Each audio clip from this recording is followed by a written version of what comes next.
Hello friends, my name is Day. Welcome back to my channel. Today's video is just going to be a bit of a sit down and chat about what I've been up to, my plans for Q4, my unofficial year of yes, and the consequences that I think that's had, and the wins as well. So grab a drink and let's chat.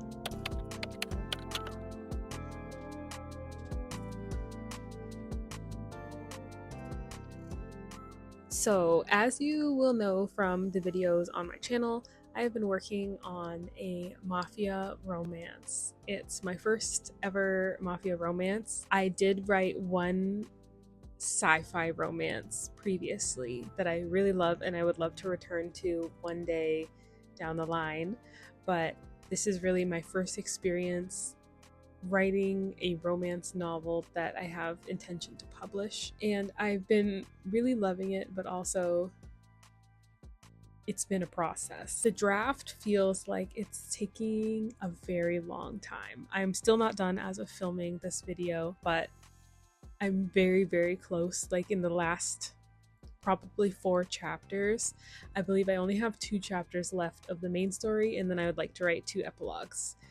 Because I like when romance novels have the 2 epilogues. So I'm very close to the first draft being finished. That said, it's taken me about 5 months to get through this draft, which is, it feels like a long time for me. The previous story that I wrote was my romantasy, which was a very large book that I wrote over a long time, but was also double the size of my mafia romance currently. So it feels like the mafia romance is going slowly. That said, I had a lot to learn.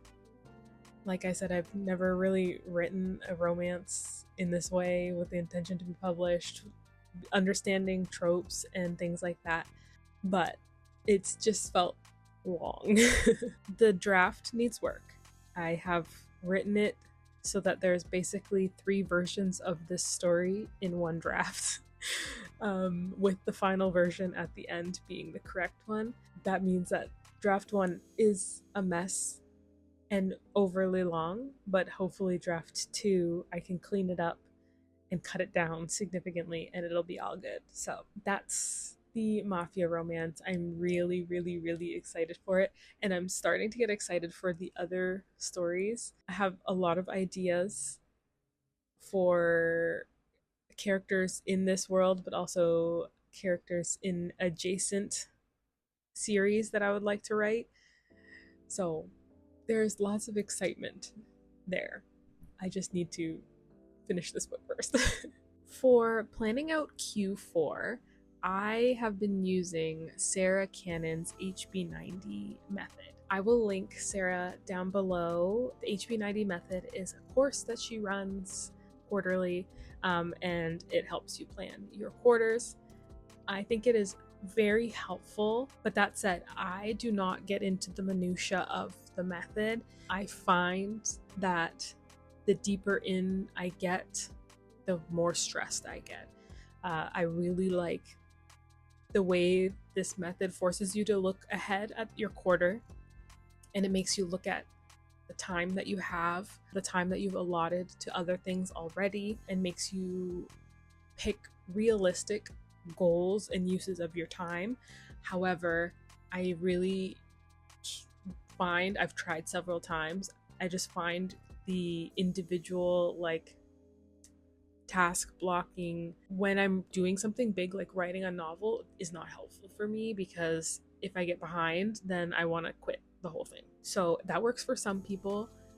Task blocking like down to the number is great if it works for you. It just doesn't work for me. So I use the HB90 method to give myself a general overview of the things that I need to do for the quarter that are realistic, and then I go from there. I love the Kanban method. I kind of do a mix of a digital board, and then also I have a board on my wall. It's just a bunch of sticky notes that I have put up and will move around as I finish, and then I do the same thing on the Kanban board that I have on Notion. It's very helpful to check things off and make progress, and it's a good reminder to have it up on the wall. That said, my sticky notes kind of suck and they fall off the wall all the time. So for Q4 with the HB90 method, I made 2 goals. Generally, Sarah says you can make up to 3 goals for a quarter. I didn't really find that I needed the 3rd goal. I do have like a want as my 3rd thing, and the 3rd thing is that I would like a critique group or like a steady critique partner, because that's something I don't really have. There are lots of nice people out here on the internet, but I don't actually have like a solid critique partner. So that is something that I would like, but I didn't really make that one of my goals. So for the 2 goals that I do have, the first one is that I would like to complete 3 drafts of my mafia romance. I was going to say the name of my mafia romance. It's kind of a big goal for a quarter, but the beginning of the quarter, I'm already almost done one of the 3 drafts. So I think it's doable. Worst case scenario is I have 2 solid drafts and I'll finish the 3rd one in the new year. But essentially, I would like to have 3 drafts done so that I can send my book to be beta read or reach out for beta readers in the new year. So that is the first goal. I have lots of sub steps and whatnot, but that's not important. We want 3 drafts done, and we are nearly done the first one. The second goal that I made relates to social media, and that is to post 26 TikToks over the quarter. That maths out to 2 TikToks a week. I made this goal because I am seeing more and more that a social media presence, while not 100% essential, it is helpful. And I didn't want to wait until I actually had something that I'm trying to sell to actually figure out how things are working or how things work. So my thought process is I need to collect data to see if this is even an option for me, if it's something that's worth my time, if it's something that I have the capacity to do on top of writing and working and being a generally well-rounded human being. I need data. So I know, generally speaking, when people talk about not necessarily blowing up on TikTok, but gaining a following on TikTok, you post more than twice a week. Usually you post more than once a day. I know that I will never do that unless I have somebody making the post for me and posting for me. I won't do that. I don't go on social media that often, so it's not something that's feasible for me. That said, I could still create some kind of presence without being on TikTok every day, twice a day, until the end of time. My goal is to make 2 TikToks a week to see if I even like TikTok.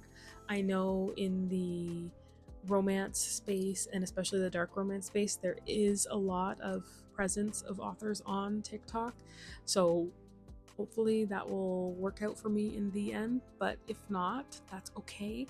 I'm giving it this quarter to try and work out the kinks and see if it's worth my time down the line when I do have something that I'm trying to sell and promote. So even though I don't have a book to promote, I have myself as an author to promote, and hopefully people like that. But if they don't, that's okay too. If this is a soft trial run to see if TikTok is something that I'm interested in pursuing long term, maybe I will move to Instagram. Maybe I will just stay here on YouTube. I am doing this TikTok from my pen name. Like, I'm using my pen name for my TikTok and my Instagram, so I'm not sharing it right now. I have reasons for that, which I did get into in a previous video, but essentially it's just privacy, particularly with the job that I work. But maybe down the line I will share it. Who knows? There are breadcrumbs. If you looked hard enough, I think you could find it. But I'm not gonna make it easy. Yeah, those are my two goals. I'm going to try and get through 3 drafts of my mafia romance, and then I am also going to post 26 TikToks. I have done 2 so far, and I have 2 more nearly ready for next week. I'm trying to get a little bit ahead. So we're doing it here, working towards our goals. So now I wanted to talk about my year of yes, and the consequences that I think it had, and also the good things that I think came from my year of yes. This is like a very unofficial term. It's basically a mindset that I kind of set for myself around the beginning of the year. I think as a writer, it's really easy to be a hermit. It's really easy to be walked into your story, which is so important for getting things done, but also can be really detrimental to your mental health, to your relationships that you have outside of writing. And I found that in the previous year, I wrote a lot and I was really happy with what I wrote, but I didn't do a lot. So this year, I changed that a little bit. It kind of became my year of yes. I tried a lot of new things as somebody who is also still writing and working full time. I went snowboarding for the first time and discovered that even though I am a klutz, I really like snowboarding. I've done Pilates and discovered I really like Pilates. I go to the gym way more. I've realized that I really like being active and moving my body, even if getting there is a pain. Once you're there, it's all good. It's great. And then you feel great afterwards. I floated to a new unit at work to help out and met so many new friends there and gained a lot of new skills. I started reading romance this year, and now I'm writing a mafia romance, and I'm in love with the genre and I'm in love with what I'm writing. I've tried so many new restaurants with my friends and spent so much time with my friends. I really feel like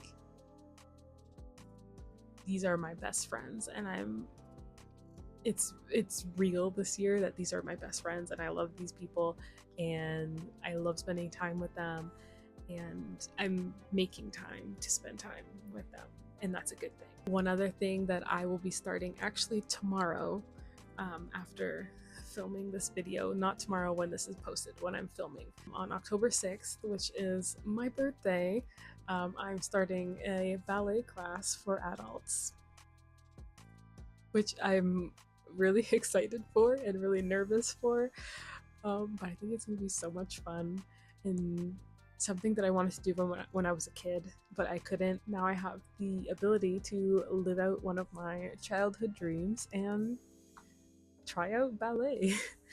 Do I think I'm gonna be a prima ballerina? Absolutely not. But I'm really excited to give it a shot and see what I can do and who I can meet while I'm doing it. That said, all of that amazing stuff that I'm so happy that I've done, I've noticed that my reading and my writing have fallen to the wayside. That is even with the introduction of romance into my life. My reading is still way, way lower than it was last year. And my writing, like I said before, I feel like it's moving at a pace that's a lot slower than what I'm used to and what I would like. I don't think this would be a problem if my reading and writing, if my mindset around them matched the amount that I do them. So if they had less importance in my mind, I think it would be fine that I do them less, but they still have the same importance in my mind. I still want to be a writer. I still love reading. And so it leaves me a little bit unfulfilled because I'm not making time for these things that are important to me and that I love. So even though I'm really happy with everything that I've done this year and I don't regret anything, I feel like I'm floundering in my creative aspirations and saying yes to all of these other things has pulled me away from my creative outlets and these really keystone pieces of myself that I need to nurture and give time to. So in my year of yes, I have learned that one, I really like writing, and even if I'm never a bestseller, even if I'm never living off of my writing, I would still do it. Like, I miss doing it. I miss writing my stories. I miss reading my stories. I miss the feeling you get when you get something right. And I miss when you have a problem and you need to work through it. I've done so many cool things this year that have pulled me away from writing and reading, but I'm seeing that I still want to do it, and I will continue to do it even if I don't get anything back from it, which I think is a good thing. I think that means I'm doing the right thing. What I also learned from this year of yes is that I need to lock in. I have goals, creative goals, and I need to give them the time and the importance, the priority that they deserve. So, my winter arc, I heard somebody call it that in a video that I watched. If I can remember or find the video, I will link it down below. But it was a lady talking about her winter arc and her goals for Q4.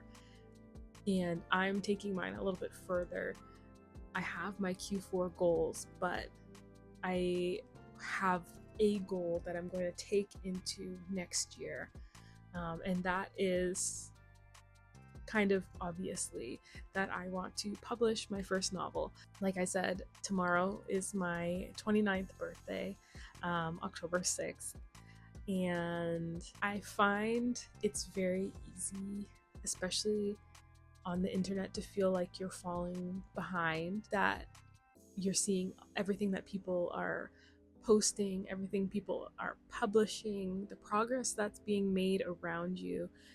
It's very easy to feel like you are not moving fast enough. And while I don't want to feed into that mindset because I don't think it's true, I think we're all moving at exactly the right speed for where we need to be.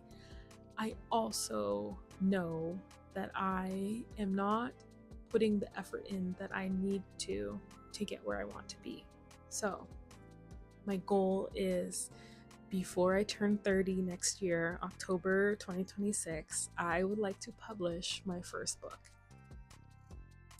Nice and easy, nice and simple. I say that, and I know that there are a million steps between right now and publishing my book, but I think it's doable. I have the resources, I have friends on the internet that I can ask questions, and I have a story that I love and a story that I want other people to read. And yeah, I think it is doable. I know it's doable, so I'm going to do it. So that is pretty much it. I have my Q4 goals. I have my goal for 2026. We're locking in. We're getting shit done. And we're giving priority to the things that need time and attention. So hopefully next year at this time, I will be able to come here and say, I did the thing. I published the book. And I think that'll be a good day. Thank you so much for watching, sitting with me while I chat through my plans for the rest of the year and what's coming in the future. Let me know what your plans are, not only for Q4, but something that you have on your radar that's a little bit bigger. Something that'll take you some time to reach. Let me know what it is in the comments below. Thank you again so much for watching, and I will see you somewhere on the internet. Bye.